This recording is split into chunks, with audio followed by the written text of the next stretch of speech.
Xeyir olsun, hörmətli tamaşaçılar. Efirdə günün nəbzi verilişidir. Prezident İlham Əliyev ölkədə pambıqçılığın inkişafına dövlət dəstəyi haqqında sərəncam imzaladı. Azərbaycanda bitkiçiliyin ənənəvi növlərindən sayılan pambıqçılığın inkişaf etdirilməsi, bu sayədə mövcud potensialdan maksimum yararlanmaq, eyni zamanda pambıqçılıq sahəsində çalışan insanların sosial müdafiəsinin gücləndirilməsi baxımından mühüm önəm kəsb edən sərəncamın əhəmiyyəti, eləcə də pambıqçılığın inkişafı istiqamətində qarşıya qoyulan hədəflər barədə ətraflı fikir mübadiləsi aparmaq üçün studiyamıza Kənd Təsərrüfatı Naziri Heydər Əsədovu dəvət etmişik. Hər vaxtınız xeyir olsun, Heydər müəllim. Təşəkkür edirəm studiyaya gəldiyinizə görə.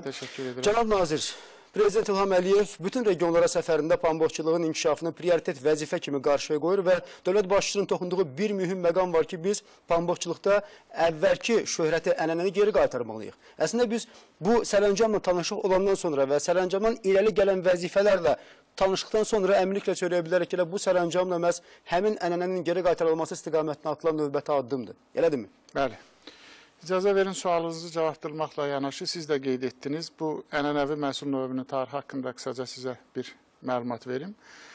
Bildiyiniz kimi pambıqçılığın inkişafı üçün Azərbaycan hələ qədimdən həm ənənəvi olaraq, həm də müvafiq potensiala malik olan ölkələr qrupuna daxildir. Ona görə də hələ 19-cu əsrin ortalarından Azərbaycanda pambıqçılığın inkişafı bir sıra bölgələrimizdə geniş vüsət alıb və inkişaf etmişdir o dövrün üçün.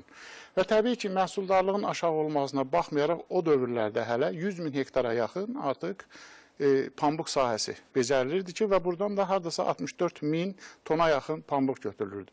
Və bundan sonraki dövrdə pambıqçılığın inkişafı sırf Ulu öndərimiz Heydər Əliyevin adı ilə bağlıdır. Çünki məhz o hakimiyyətə gəldikdən sonra pambıqçılığın inkişafı artıq yeni bir istiqamətə, sənaye potensialı istiqamətə, yeni texnologiyalar istiqamətinə yönəldi ki, bu da Azərbaycanda pambıqçılığın inkişafına xüsusilə yeni bir dəstək, yeni bir vüsət verdi.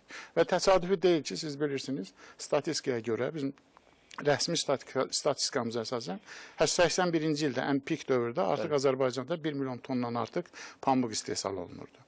Və Heydər Əliyev dövründə pambığın istehsalı yalnız sənaye potensialına əsaslanmır, eyni zamanda müvafiq elmi baza, institutlar, laboratoriyalar, toxumçuluq sahələri yaradılmışdır. Bu da bütövlükdə bu sahənin inkişafında kompleksliyi təmin etmişdir. Təbii pambıq sahələrinin sayı da artırılır, hektarı da artırılır. Eyni zamanda bugün danışdığımız ixtisaslaşma, rayonların bu sahədə ixtisaslaşması məsələsi hələ o vaxtda Ulu Öndər tərəfindən qoyulmuşdur və buna görə də hələ həmin dövrlərdən də pambıqçılıq Azərbaycanda inkişaf etmişdi və hələ Çar Rusiyası vaxtında da pambıqçılıq nəsə istehsal naminə həm də əmtəli xarakteri daşıyırdı. Yəni hələ o dövrdə də bazar üçün, satış üçün istehsal olunurdu və bunu da təmin edirdi. Təbii ki, Sovetlər dönəmində pambıq bazarımız, belə deyək, Sovet sistemi ilə, Sovet İttifaqı ilə məhdudlaşdırdığını üçün sırf daxili tələbata yönəlmişdi və belə deyək, Sovet toxuculuq sənayesinin ehtiyaclarını qarşılayırdı. Təbii ki, bu Ulu Öndərin dönəmi bitdikdən sonra, belə deyək, bu sahədə də, digər sahədə da olduğu üçün çox ciddi tənəzzül başladı. Bunun Cənab Prezident də Sabirabadakı çıxışında qeyd etdi. Həm obyektiv, həm subyektiv səbəbləri var idi. Obyektiv səbəbləri ondan ibarət idi ki, birinci, pambıqçılıq dünya bazarında mövcud olan rəqabətə Azərbaycanda artıq tab gətirə bilmirdi. Çünki mən qeyd etdiyim kimi o Sovet kənd təsərrüfatı sisteminə və Sovet bazarının tələbatını, Sovet toxuculuq sənayesinin tələbatını ödənilməyə yönəlmişdi. Bu rəqabətə davam gətirmək üçün o yeni sistem üzərində qurmaq lazımdır ki, təbii ki, bunu da biz belə deyək, həmin dövrdə bacarılmadığından bu sahə get-gedə tənəzzülə uğradı və son nəticədə Cənab Prezidentin də müşavirədə qeyd etdiyi kimi artıq göz qabağındadır. Bundan sonra hal-hazırda Cənab Prezidentin dövründə siz qeyd etdiniz ki, pambıqçılıq bütün regionda prioritet sahə kimi. Artıq son dövrlərdə yalnız pambıqçılıq deyil, ümumiyyətlə qeyri-neft sahəsinin, qeyri-neft həlqəsinin əsas sektoru kimi kənd təsərrüfatı və o cümlədən də pambıqçılığın inkişafına xüsusi prioritet verilir, xüsusi istiqamət verilir və eyni zamanda kənd təsərrüfatının inkişafına bütövlükdə şaxələndirilmiş istiqamətinə dəstək verildiyi üçün pambıqçılıq da burada xüsusi önəmli bir yer tutur. Niyə yer tutur? Bu onunla əlaqədardır ki, pambıqçılıq təkcə belə deyək, əhaliyə valyuta, dövlətimizə valyuta gətirməklə deyil, eyni zamanda əhalini layiqli əmək məşğulluğu ilə təmin etmək üçün böyük bir sahədir. Açıq demək lazımdır. Ulu Öndərin vaxtında insanlarımızın, kənd yerində yaşayanlarımızın maddi rifahı, qazandığı var, milli sərvət belə deyək, qazandığı var dövlətin böyük hissəsi məhz pambıqçılığın hesabını ödəmişdir. Və bütün bunları nəzərə alaraq, Cənab Prezident də təbii ki, bu sahənin inkişafına xüsusi dəstək verir və belə deyək ki, buna artıq digər sahələrdən daha üstün dəstək verir və bu da müasir dövrün tələbləri ilə səsləşir. Niyə? Birinci, qlobal səviyyədə, beynəlxalq pambıq bazarında pambığın qiyməti artıq getdikcə artır. Bu məhsulun bazara çıxış üçün ciddi problemlər yoxdur. İqtisadi cəhətdən bu an artıq sərfəlidir. Yəni bir neçə il bundan qabaq təbii ki, bazar trendləri müxtəlif illərdə müxtəlif olaraq dəyişir. Məsələn, 11-ci ildə 2500 dollara qədər idisə, sonradan 1200-1100 dollara qədər düşdü. Hal-hazırda isə bazar trendləri pambığın dünya bazarında satış qiymətinin artması istiqamətində gedir ki, bu da həmin məhsulun satışının, yetişdirilməsinin və satışının həm dövlət üçün, həm də əhali üçün gəlirli bir məhsul növünə çevirir. Cənab nazir, biz dünya bazarında ümumiyyətlə pambıqçılığa və ümumiyyətlə pambığa olan marağa toxunacağıq. Ayrıca biz istərdik konkret sərəncamla bağlı sizin fikirlərinizi eşitək. Konkret bax, bu sərəncam ölkədə qeyd etdiyimiz kimi, yəni həmin o ənənələrin bərpa olunması, pambıqçılıqda bax, stimullaşdırmanın artırılması və pambıqçılıqla məşğul olan əhalinin sosial müdafiəsinin bir qədər öncə də qeyd etdiyimiz kimi gücləndirilməsi baxımından nə kimi imkanlar yaradacaq?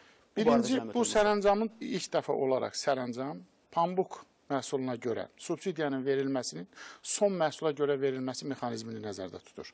Artıq, yəni son günlərə qədər biz pambığa və digər kənd təsərrüfatı məhsullarına, subsidiyanı əkin sahələrinə görə verirdiksə və bu Nazirlər Kabinetinin müvafiq iyun tarixli qərarı ilə 50 manatdan 90 manata qaldırılmışsa, bu sərəncamla artıq son məhsula görə, yəni tədarük məntəqələrinə, qəbul məntəqələrinə verilmiş pambığın hər kiloqramına görə subsidiya ödəniləcəkdir.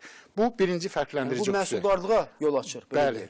Bunun birinci üstünlüyü bundan ibarətdir ki, birinci. İkincisi, bu sərəncamla verilən subsidiyanın həcmi, hətta hər belə deyək, hektardan 20 sentner götürsək belə, təxminən subsidiyanın məbləği 2,2 dəfə artırılmış olur bu sərəncamla. Əgər məhsuldarlıq hər hektardan 30, 35, 40 sentnerə çatdırılarsa və kiloqram hesabı ilə ödənildiyi üçün burada ödənilən məbləğ 3 və daha artıq dəfə deməli bundan sonra artırılmış olur. Bu bir. İkincisi isə bununla bərabər bizim qarşımızda problem vardır. Məlum olduğu kimi biz mövcud qanunvericiliyə görə pambıqçılığa, eləcə də kənd təsərrüfatının digər sahələrində subsidiyanı mövcud əkin kateqoriyasında olan yetişdirilən məhsullara verirdik. Məsələn, pambıqçılıq bu il pambıq 51,5 min hektar sahədə əkilmişdirsə, onun 35 min hektarı əkin kateqoriyasına idi. Digər örüş, otlaq və digər kateqoriyalara aid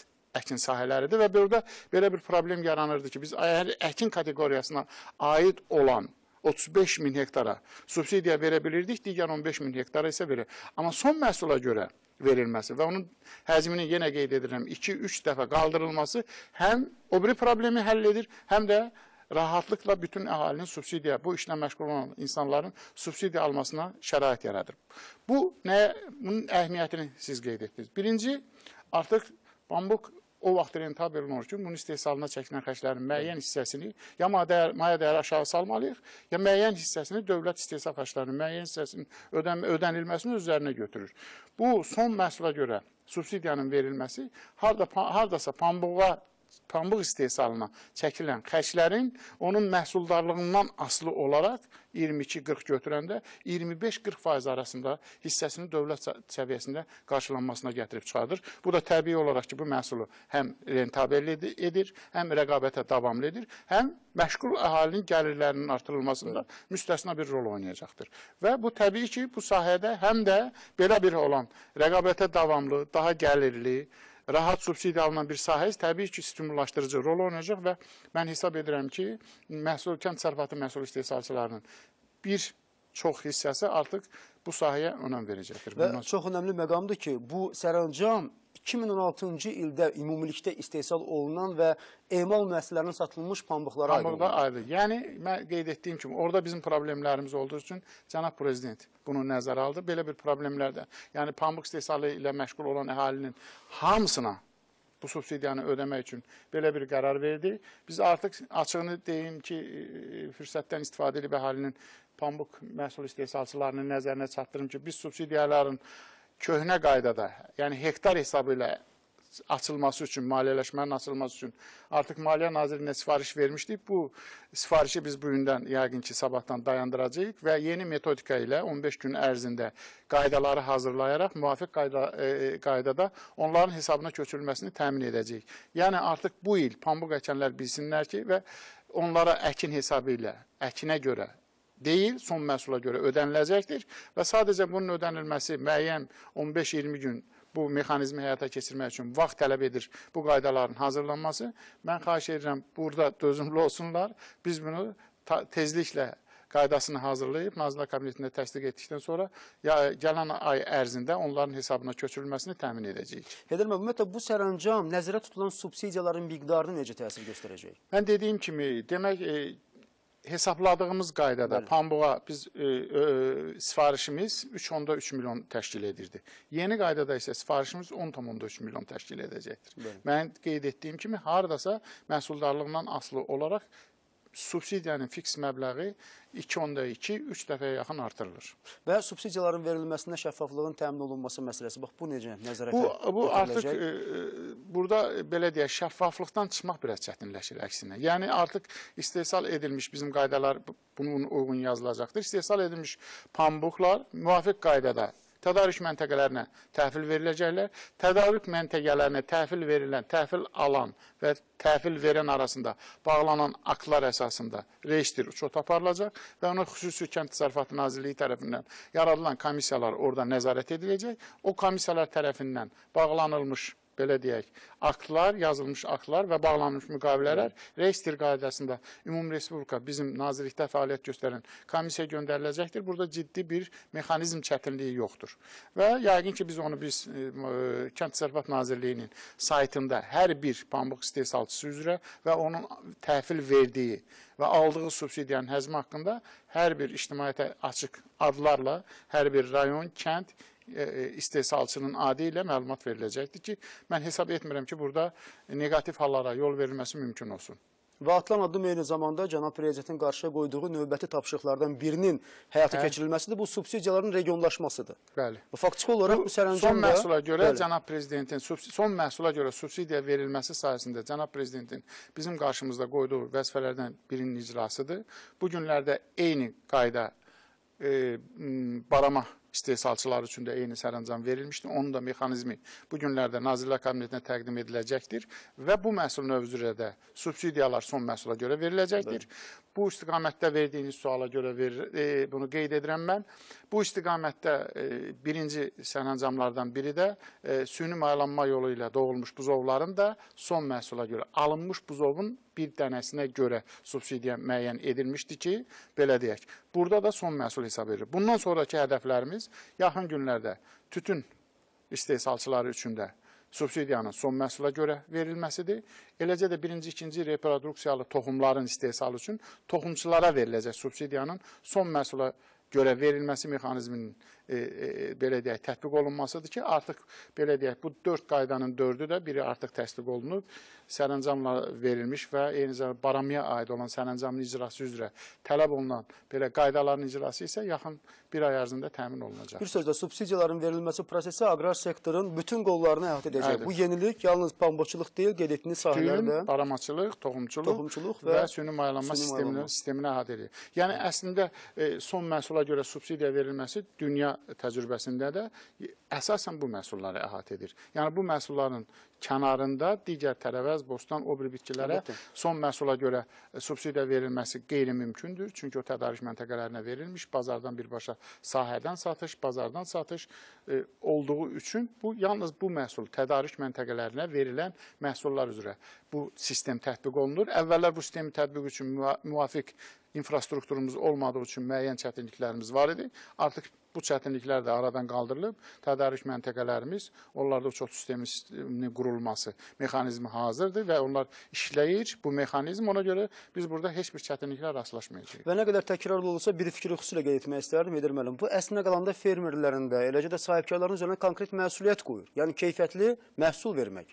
Təbii. və ona görə də subsidiya almaq, Daha çox isə məhsuldarlığı yüksəltmək. məhsuldarlığı yüksəltmək. Dünən hər hektardan... Yəni yalnız rəqəmi işləmək deyil, belə Dünən deyil. hektardan 20 sent, 30 sent, 40 sent almağından asılı olmayaraq, tutaq ki, buğdada və çəltikdə 50 və 40 manat subsidiya alırdı. Yəni onun məhsuldarlığından asılı olmayaraq. Bugün isə hektardan asılı olmayaraq, məhsuldarlıqdan asılı olaraq hər kiloqram üçün alırsan. Təbii ki, bu insanları daha məhsuldar həm sort gətirməyə, daha yaxşı agrotexniki qulluq göstərməyə, həm də məhsul istehsalının həcmini artırmağa və beləliklə məhsuldarlığı artırmağa bir növ vadar edir, zövq edir ki, bu bunun qarşılığını alacaqdır. Özü də qarşılığını hansı həcmdə? Dövlət dəstəyini mən sizə dedim, 40% həcmdə istehsal xərclərini qarşılır. Amma bu subsidiyalardan başqa, birbaşa subsidiyalardan başqa, həmin pambıq sahələrinə də biz gübrələri, belə deyək, 70% güzəşlə, 30% dəyərində veririk. Texnikalara, bu sahə üçün gətirilən texnikalar 40% güzəşlə satılır. Onun 40%-ni dövlət qarşılayır, 20%-ni demək ödənildikdən sonra digər 40% isə, yəni 20% ilkin ödəniş, 40% dövlət güzəşdir. Digər 40% 10 il müddətinə müəyyən mərhələlərlə, müəyyən hissələrlə ödənilir.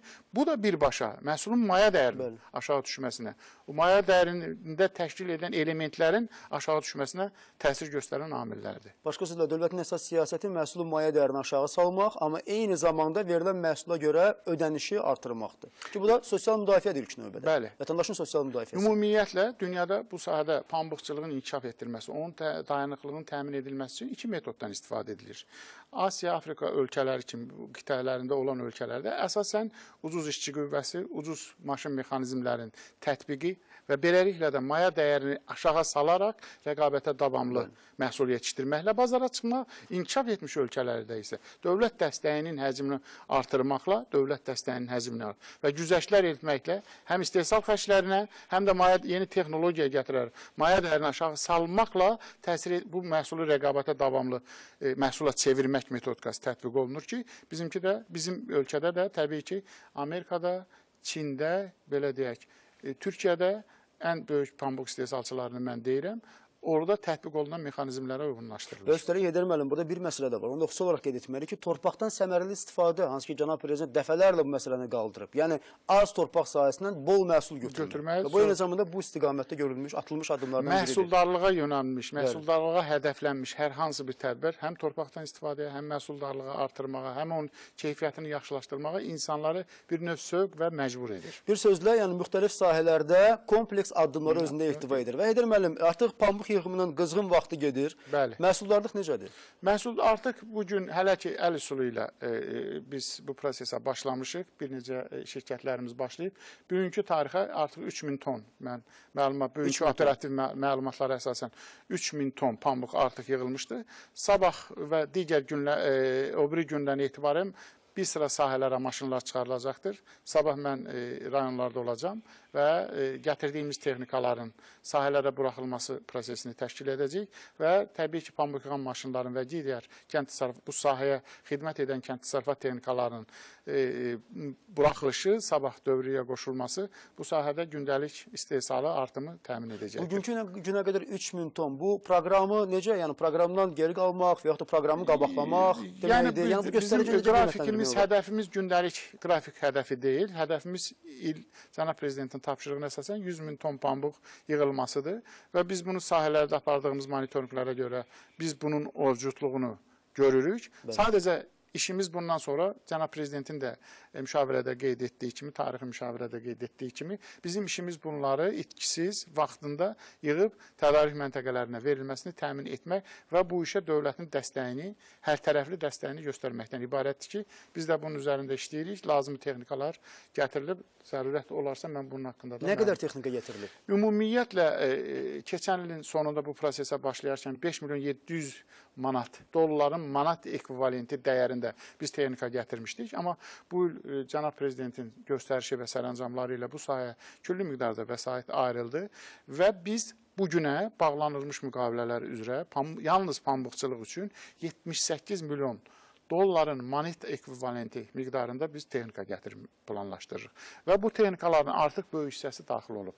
Pambıq yığan maşınlar, kombaynlar istisna olmaqla demək olar ki, digər texnikalar hamısı ölkəmizdədir, çatdırılmışdır. Sadəcə pambıq yığan kombaynların istehsalı və gətirilməsi, yalnız gətirilməsi 45 gün çəkir. Uzun müddətli bir proses olduğu üçün bu proses də gedir. Artıq dünənki tarixə 24 belə deyək John Deere markalı, 10 ədəd isə digər markalı kombaynlarımız daxil olub. Yaxın günlərdə isə Case və John Deere'in digər hissələrinin markalı kombaynların daxil olması təmin ediləcəkdir ki, bu da pambıq yığımının belə deyək optimal müddətdə həyata keçirilməsini mən hesab edirəm ki, təmin edəcəkdir. Edirəm, çox maraqlıdır. Canlı qüvvə baxımından vəziyyət necədir? Bax, atılan bu addımlar pambıqçılığa həvəsi necə stimullaşdırır? Açığım, mən bir neçə rayonlarda olmuşam, müşavirədə də iştirak etdik. Bütün yerlərdə insanlar bunu çox böyük ruh yüksəkliyi ilə qarşılayırlar. Tam səmimi etiraf edirəm. Böyük ruh yüksəkliyi ilə bunu qeyd edirlər. Çünki bu, mən yenə qeyd etdim, tarixi ənənəyə malik olan bir istehsal növüdür, məhsul növüdür. Ona görə insanlar burada özünü, mən qeyd etdim, Ulu Öndərin dövründə öz həyat səviyyələrini, öz yaşayış tərzlərini tapıblar, evlərini tikiblər, yaşayışlarını təmin ediblər və bu gün də çox böyük həvəslə bu sahəyə qayıdırlar. Biz bu il bu prosesə bilirsiniz, biraz gec başladıq və gələn il yəqin ki, bu proses daha sürət intensivli olacaqdır. Bilirsiniz, Cənab Prezident qarşımızda ən azı 130 min hektara yaxın sahədə pambıq əkilməsini qarşımızda əsas məqsəd kimi qoyub. Yəqin ki, biz buna nail olacaq və əslində bizim buna nail olmamızdan çox əhali özü, yerlərdə insanlar özü bu prosesi, bu tədbiri dəstəkləyirlər. Özləri böyük məmnuniyyətlə həm özəl şirkətlər bu prosesə, həm də kənd təsərrüfat məhsul istehsalçıları bu prosesə qoşulurlar. Bu sərəncam isə bunların qoşulmasına əlavə bir təkandır ki, subsidiya 3 dəfə, 2 dəfə yarım artıq olacaqdır. Və ümumiyyətlə, Cənab Prezident Sabirabadda çıxışı zamanı keçirilən müşavirədə çox önəmli məqamlara toxundu. Hansı ki, deyilən hər bir söz birbaşa olaraq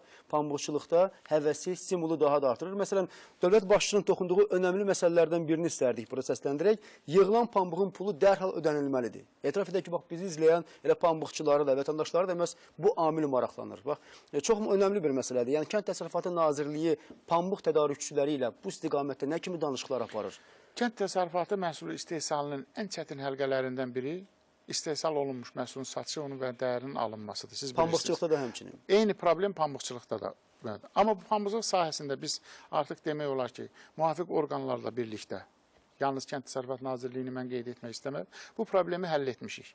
Yəni, müvafiq Nazirliyi, İqtisadi İnkişaf Nazirliyi, Kənd Təsərrüfatı Nazirliyi və digər nazirliklərlə özəl şirkətlər tərəfindən müvafiq Cənab Prezidentin tapşırıqla müvafiq danışıqlar aparılmış. Siz bilirsiniz, pambıqlar bu prosesə başlayarkən hələ pambığın satış qiyməti, daha doğrusu istehsalçılardan isə alış qiyməti qaldırılmışdı. Və bu imkan vermişdi ki, insanlar öz yetişdirdiyi məhsulu tədarük məntəqələrinə təhvil versinlər. Və bunun üçün də hüquqi baza yaradılmışdı. Bizdə fəaliyyət göstərən özəl şirkətlər, dövlət özəl şirkət partnyorluğu kontekstində, bizim əlaqələrimiz bu kontekstdədir. Bu kontekstdə bütün pambıq məhsulları, istehsalçıları ilə müqavilələr bağlamışlar. O müqavilə artıq istehsalı, ora xidmətin, təhvil verilməsi və pulun alınmasının bütün belə deyək, zəncirini əhatə edir, və bu zəncirdə çox müvəffəqiyyətlə həyata keçirilir. Müvafiq İqtisadi İnkişaf Nazirliyi tərəfindən də kreditlər ayrılır. Həmin bu prosesi həyata keçirilən şirkətlər tərəfindən, MKT, ÇTZ şirkətlər qrupu tərəfindən də müvafiq vəsaitlər ayrılmışdır. Yəni, Kənd Təsərrüfatı Nazirliyinə bu günə kimi açıq deyirəm, təhvil verilmiş və yaxud veriləsi və yaxud xidmət zamanı o müqavilədə göstərilən şərtlərin yerinə yetirilməməsi, pulların verilməməsi barədə bir dənə də olsun şikayət daxil olmamışdır. Demək olar ki, bu sahədə biz bu problemi, yenə deyirəm, dövlət və özəl şirkətlərin partnyorluğu kontekstində həll etmişik. Digər məqama toxunaq, hansı ki, Cənab Prezident Sabirabadda çıxışı zamanı bu məsələyə xüsusi olaraq toxundu. Bu ilk növbədə konkret olaraq 2020-ci ilə qədər pambıqçılıq sahəsində qarşıya qoyulan hədəfləri özündə əks etdirir. Və Cənab Prezident konkret regionlar üzrə hansı regionda 2020-ci ilə qədər pambıqçılıqda, pambıq sahələrinin hektarını nə qədər çatdırmaq çatdırmaq qarşı hədəf qoyulub. Bütün bunlar barədə məlumat verdi və təbii ki, bu da eyni zamanda bir tapşırıqdır və xüsusən də Kənd Təsərrüfatı Nazirliyinə verilən önəmli tapşırıqlardan biridir. Heydər müəllim, təbii ki, bu nəticənin əldə olunması, yəni hektarların artırılması baxımından Nazirlik yerli icra hakimiyyəti orqanları ilə sıx işləməlidir. Bəli. Bax, bu istiqamətdə vəziyyət. Məhz bunu nəzərə alaraq, cənab diqqət etdinizsə, yerli icra hakimiyyəti orqanları ilə mütləq və mütləq işlək şəraitində bu işin həyata keçirilməsini nəzərə alaraq, cənab prezident koordinasiyanın məhz prezident administrasiyası tərəfindən həyata keçirilməsini tapşırdı, əgər yadınızdadırsa, və müvafiq nazirliklərə də bu koordinasiyada belə tərəf müqabil kimi, partnyor kimi iştirak etməyə birbaşa vəzifə qoydu. Və bizim əslində bu koordinasiyamız bu gün də fəaliyyət göstərir və biz bu qərarlar hamısı prezident administrasiyasında birgə toplantılarımız, birgə iclaslarımız şəraitində və eyni zamanda müvafiq bizim qurumların, Kənd Təsərrüfatı Nazirliyi, İqtisadi İnkişaf Nazirlərinin özəl şirkətlərlə partnyorluq şəraitində olan danışıqlar şəraitində həyata keçirir ki, bu da bizə imkan verir ki, hər bir rayon, region və sahə üzrə sahələri müəyyən edək və buradakı problemləri həll edək. Pambıq sahələrinin genişləndirilməsində bunlardan və eyni zamanda pambıq sahələri ilə yanaşı cənab prezidentin bizə verdiyi tapşırığa əsasən digər fındıq, çuğundur, soya sahələrinin genişləndirilməsi üçün həmin sahələrdən istifadə edəcəyik. Digər sahələrin inkişafına xələl gətirməmək şərti ilə. Və əlbəttə ki, yəni əvvəlki ənənələr nəzərə alınacaq regionlar üzrə. Təbii. Burada cənab prezident qeyd etdi, ixtisaslaşma, regionların ixtisaslaşması xüsusi nəzərə alınmalıdır və tarixən də əvvəllər bizdə pambıq istehsalı ilə bir əsr bundan qabaq əvvəl 29 rayon məşğul olub, sonra da onların sayı 18-ə çatdırılıb, sonra texnologiya inkişaf etdikdə və yaxud belə deyək, agrokimyəvi texnologiya inkişaf etdikcə, bu laboratoriyalar yarandıqca daha yeni sahələr meydana gəlir ki, bu da ixtisaslaşmaya yenidən baxılmasını və hər bir region sahə üzrə buna prioritetin verilməsini tələb edir ki, cənab prezidentin qarşımızda qoyduğu məsələlərdən biri də məhz budur. Cənab nazir, əgər biz pambıqçılıq sahəsində məhsuldarlıqdan danışırıqsa, bu istiqamətdə əlbəttə ki, toxumçuluğa yer ayırmamaq mümkün deyil. Yəni, maraqlıdır, ümumiyyətlə, biz toxumu hansı ölkələrdən alırıq və çox önəmli məsələ ki, toxum təminatını yaxşılaşdırmaq məqsədi ilə ölkədə hansı addımlar atılır? Açığını demək lazımdır ki, digər sahələr kimi bu sahədə də toxumçuluq sahəsində böyük bir tənəzzül vardı. Bu il biz əkdiyimiz bütün toxumu demək olar ki, 90%-dən artığını ithal etmişik Türkiyə. Səbəb nədir? Səbəb odur ki, bizdə, yenə deyirəm, toxumçuluq sənayesi demək olar ki, dağıdılıb, tənəzzül uğrayıb, onu yeni səviyyədə, müasir dövrlər tələblərinə, müasir çağırışlara uyğun və müasir tələb olunan sortlara, yeni sortlara uyğun yaradılması tələb olunur. Bu sayədə həm Kənd Təsərrüfatı Nazirliyindən dövlət dəstəyi, dövlət istiqamətində, həm də özəl şirkətlərimiz tərəfindən müvafiq işlər aparılır. Artıq bir neçə həm bizim tərəfimizdən, həm özəl şirkət tərəfindən smeta layihə sənədləri və bu işin təşkili üçün müvafiq işlər görülür. Yaxın zamanlarda həm özəl sektor, həm bizim dövlət sektorunda bu sahənin inkişafı üçün əməl addımlar atılacaq. Yəqin ki, 1-2 il ərzində bu prosesə son qoyulacaq ki, biz xaricdən toxum istehsalını bir dəfəlik olaraq dayandırır. Təbii ki, burada laboratoriyalarda mühüm önəm kəsb edir. Artıq cənab prezidentin keçən il o bir illərdə kənd təsərrüfatına verdiyi dəstək nəticəsində biz müvafiq laboratoriyaları artıq bir neçəsini başa çatdırmaq üzrəyik. Agrokimya laboratoriyalarının belə deyək, hazırlanmasına artıq başlanmışdır. Bunun üçün müvafiq maliyyə vəsaiti ayrılıb. Artıq bu laboratoriyanın yaradılmasını yəqin ki, bir neçə ay ərzində biz artıq təmin edəcəyik.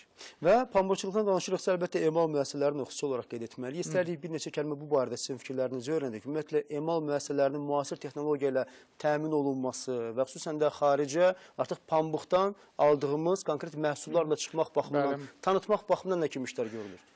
Açığını qeyd etmək lazımdır ki, toxumçuluğa nisbətən bu sahədə bizim işimizdə ciddi çətinliklər yoxdur. Hələ çünki həm bu sahədə hegemon belə deyək, lider firmalar kimi götürsək, həm ÇTZ firması tərəfindən, həm MKT tərəfindən müvafiq pambıq tədarükü məntəqələri artıq yaradılmışdır, vardır, bugün fəaliyyət göstərir və istehsal olunmuş pambığın həmin məntəqələr tərəfindən alınmasında, emalında heç bir problem gözləmirik. Xoşbəxtlikdən bu proses bizdə var, bu infrastruktur bizdə var.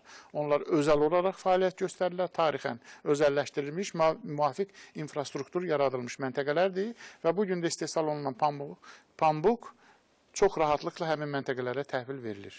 Amma dünya bazarında pambıqçılıq sahəsində də ciddi rəqabət var. Çox ciddi. Bax, bizim pambıq dünya bazarına çıxarılan pambıqda nə ilə fərqlənir cənab nazir? Bilirsiniz, pambıq təkcə ölkələr arası fərqlənmir. Ölkənin daxilində də pambığın özünün müxtəlif sortları yetişdirilir və bu pambıq sortları özləri də müəyyən keyfiyyətlərinə görə digər məhsullar kimi bir-birindən köklü surətdə fərqlənir və bunun qiymətini bazarda təbii ki, pambıq birjada kateqoriya olunduğu məhsul olduğu üçün birjada müəyyən olunur və ona görə də bu keyfiyyətindən qiymətləndirmə kriteriyaları var. Ondan asılı olaraq bu məhsula tələbatın və qiymətin həcmi ancaq birjalarda müəyyən olunur. Və birjalarda da bugün pambıq satışında ciddi problem yoxdur. Mən çıxışımın əvvəlində də qeyd elədim və qiymət trendi isə artmağa doğru davam edir. Yəni biz xaricə kifayət qədər keyfiyyətli məhsul çıxara və rəqabətdə davamlı bir məhsul ortaya qoya bilərik. Rəqabətdə davamlı məhsul ortaya qoya bilərik və qoyacaq. Bu ildə mən hesab edirəm ki, istehsal etdiyimiz məhsulun 1 kiloqramı da tədarük məntəqələrində qalmayacaqdır. Və çox önəmli bir məqamlardan toxunaq, məqamların birinə toxunaq. Cənab Prezident Sabirabadda çıxışının yekununda, yəni çıxışından sonra pambıq sahəsində çalışan veteranlarla görüşdü və hətta belə bir çıxışı zamanı tapşırıq verdi ki, əmək ordeni yaradılsın. Və maraqlıdır, ümumiyyətlə atılacaq bu addım artıq indidən aqrar sektorda hansı müzakirələrə səbəb olub? Pambıqçılar bunu necə qarşılayıb? Təbii ki, əvvəl bu Sabirabadda cənab prezident keçirdiyi müşavirə, mən hesab edirəm ki, sıradan bir müşavirə deyil. Mən hesab edirəm ki, yeni pambıqçılıq tarixi üçün, tarixdə yadda qalası bir müşavirədir. Mən hesab edirəm ki, 10 illərlə pambıq istehsalı inkişaf etdikcə, pambıqçılıq öz yerini tutduqca bu müşavirəyə istinad olunacaq. Bu müşavirə pambıqçılığın inkişafında dönüş nöqtəsi kimi qiymətləndirəcək və bu sahənin insanların həvəsləndirilməsində, əməyinin qiymətləndirilməsində, maddi rifahının yüksəldilməsində, layiqli məşğulluğunun təmin edilməsində müstəsna rol oynayacaqdır. Dediyiniz suala gəldikdə isə, təbii ki, açıq qeyd etmək lazımdır. Bütün insanlar yaşından, mənsubiyyətindən, gördüyü işdən asılı olmayaraq həm xoş sözə, tərifə, qiymətləndirməyə möhtacdılar.